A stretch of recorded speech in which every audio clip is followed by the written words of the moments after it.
kommer ikke til højdeniveauet. Du ligger egentlig ret fint. Kør lidt ned på den. Lige se hoften køre ned. Så kør den op.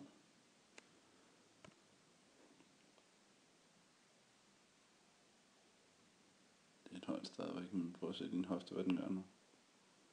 Den laver det der lille svirp, som gør, at du rent faktisk også får din fremdrift med frem.